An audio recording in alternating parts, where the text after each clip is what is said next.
Now, the Suez Canal plays two important parts in Egypt's psyche. First of all, it is a source of income for a country as poor as Egypt. But more so, the Suez Canal represented the humiliation and capitulation of Egypt almost 100 years earlier, when the British and the French forced Egypt to literally mortgage their future to build the Suez Canal. And so the nationalization, of course, here it is, Nasser becoming so popular and so strong in Egypt, and that was, as I said earlier, is a no-no to the West. So the British and the French and the Israelis attacked Egypt. Three powerful armies attacked Egypt, which was poor and weak and didn't have modern weapons. Egypt resisted to the best it could. However, the war ended and by the intervention of the United States, and the US effectively told the attacking armies to reverse the occupation. I think, and to the most of Arabs and a lot of historians, think that this was not because of love of Nasser and Egypt and the Arabs that the Americans interfered to stop the invasion of Egypt. Sinai, in fact, was taken, the Suez Canal was crippled. It was because the Americans really feared that the Soviets will interfere on behalf of Egypt, and that therefore expand the war. So, in effect, whenever Egypt, and by definition other Arabs, tried to implement something of major thing like the high dam, which would progress Egypt, or want to express their independence, the West has always stood in their way. Sometimes politically, and later on we could see in the 80s and 90s with brutal force. The Americans and the British particularly wanted to isolate Nasser. They couldn't control his aspirations and the aspiration of the Arab masses that Nasser was literally a god to them. They wanted to isolate him from among his peers, i.e. the other Arab countries. So they courted the Jordanians, the Saudis, the Libyans, and all this stuff.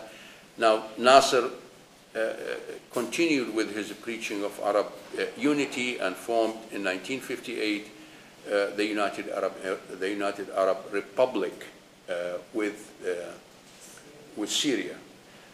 That was encouraged to a certain extent by the Ba'ath Party, which was extremely powerful in Syria and Lebanon, on the eastern side of the Arab world.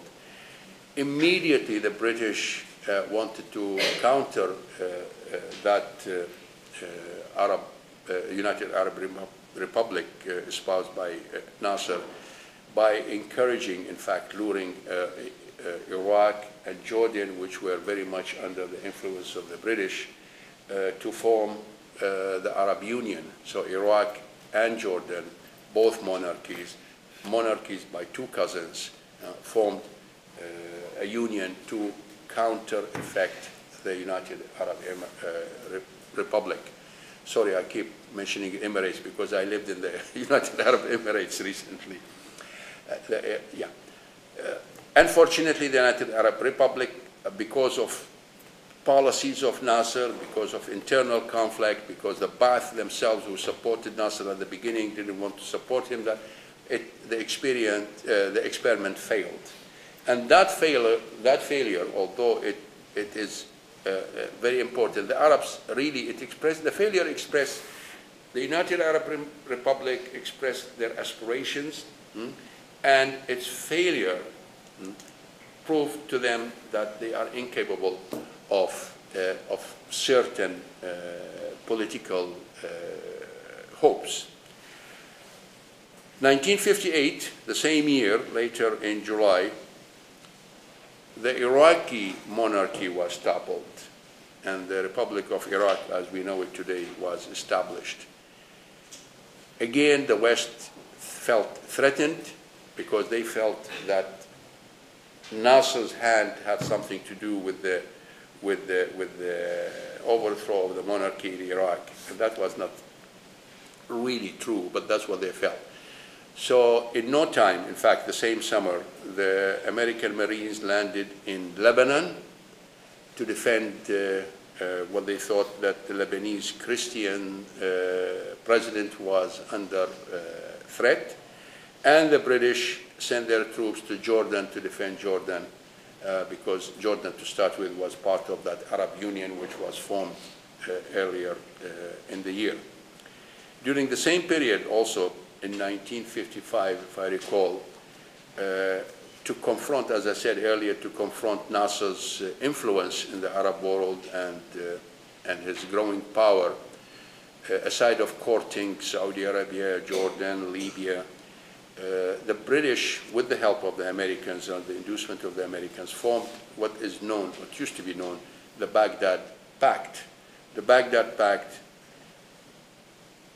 comprised Pakistan, Turkey, Iran, Iraq, the United Kingdom, and specifically excluded Egypt from that.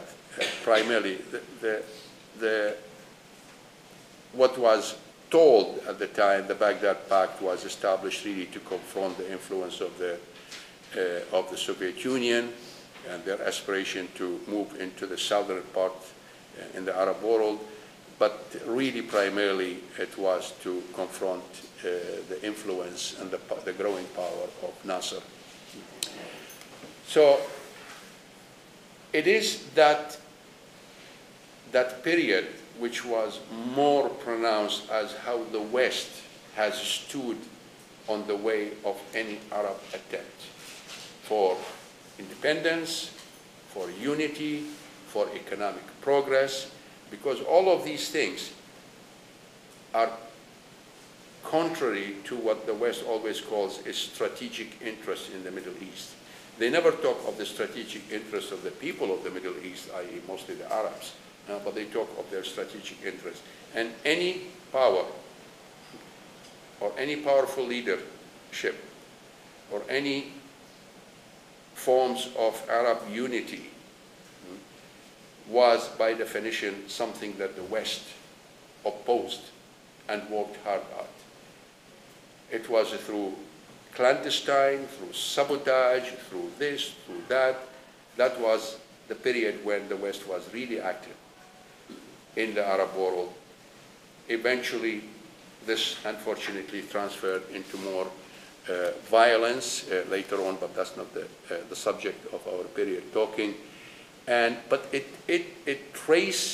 you can trace most of the violence and the animosity and this mistrust which we experience from the Arab world, primarily because of what was happening in the 1950s.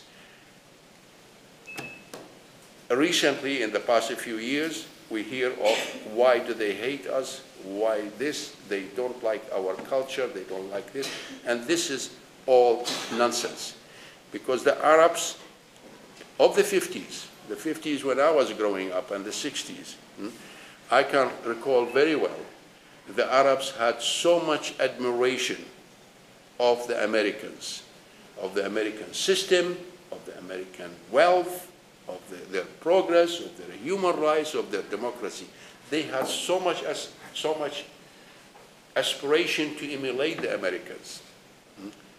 But instead, the Americans and the West did not deal the same card with the Arab world. That's unfortunately what happens, and what's going to happen next, I don't know. The way we see it now, the misunderstanding and the conflict between the Arabs or the Muslims, because most of the Arabs are Muslims, and the West, it's not going anywhere. And primarily a lot of it is because the West insists on treating the Arabs with contempt, with mistrust, and because they insist on dealing with the area by and large through the eyes of the Israelis and what's good for Israel and all these things. And that's where we are today, traced back to the 1950s. Thank you.